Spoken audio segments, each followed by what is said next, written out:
नमस्कार, आप देख रहे हैं दी कंटाप। मैं हूं प्रफुल्ल। सरकार बनाने के लिए पॉलिटिकल पार्टियां, राजनीतिक पार्टियां सारे हथकंडे अपनाती है। बड़े बड़े सपने दिखाए जाते हैं, सुनहरे भविष्य के सपने दिखाए जाते हैं, भविष्य संवारने की बात कही जाती है।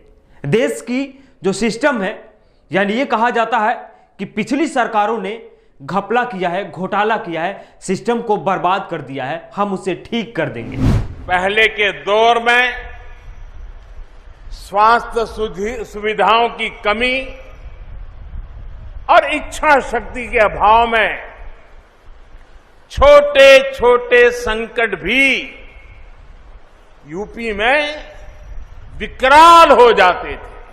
कोरोना से निपटने में उत्तर प्रदेश के प्रयास उल्लेखनीय है।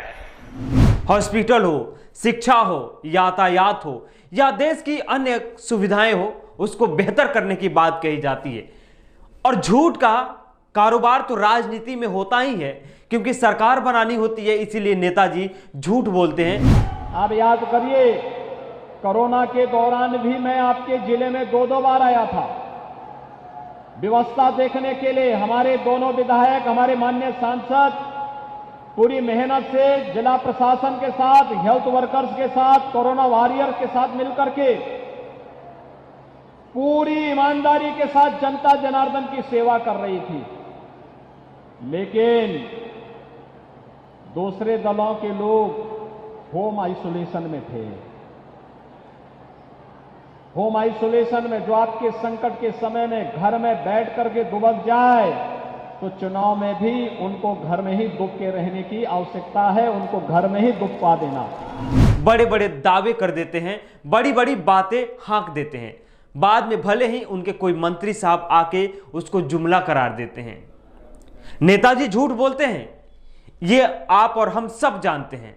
सरकारें झूठ बोलती है, ये भी हम जानते हैं, क्योंकि सरकारें अगर झूठ ना बोले तो शायद सरकार में बना रहना मुश्किल हो जाएगा, इसीलिए झूठ का सहारा लिया जाता है। लेकिन एक दौर ऐसा भी अब आया है कि सरकार झूठ तो बोल ही रही है, आपके और हमारे भावनाओं के साथ, आपके और हमारे जिंदगी के साथ खिलवाड़ कर रही है, आंकड़ों के साथ खिलवाड़ कर रही है, आंकड़ों को लेकर झूठ बोल रही है।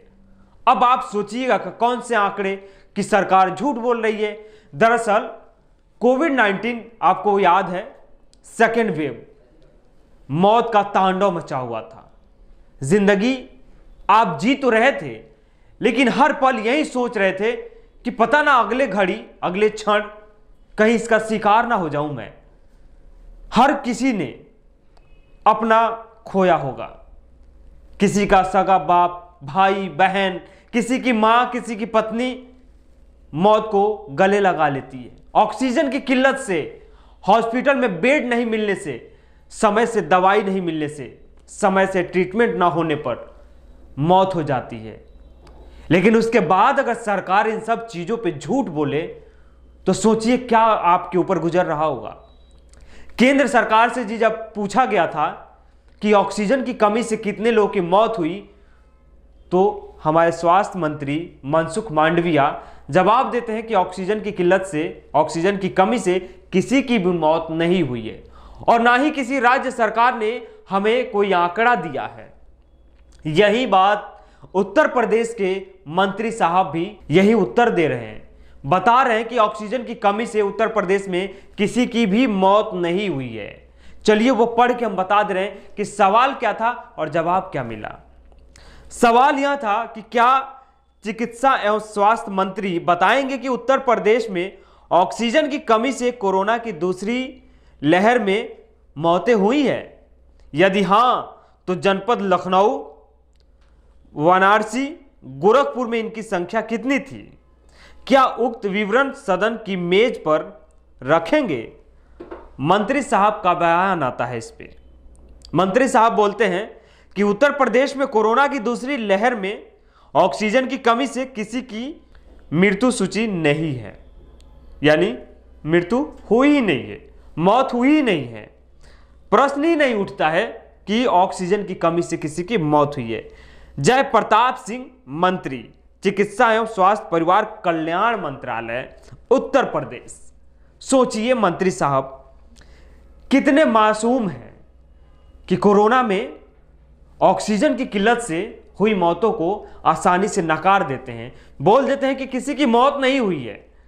उसके बाद एक और चीज आपको बताते हैं, मंत्री साहब आगे जवाब में लिखते हैं कि मौतों के सवाल पे वो जवाब दे रहे हैं कि अस्पतालों में भर्ती मरीजों की मौत पर उनके पास कुछ आंकड़े आए हैं, उनका मृत्यु प्रमाण पत्र डॉक्टर बनाते हैं और यूपी में कोरोना से अब तक 22,915 मरीजों की मौत हुई है। उनमें से किसी के भी मृत्यु प्रमाण पत्र में ऑक्सीजन की कमी नहीं दिखाया गया। स्वास्थ्य मंत्री बड़ी आसानी से, बड़ी शालीनता से कह सकते हैं, बड़ी चालाकी से यह बात बोल रहे हैं।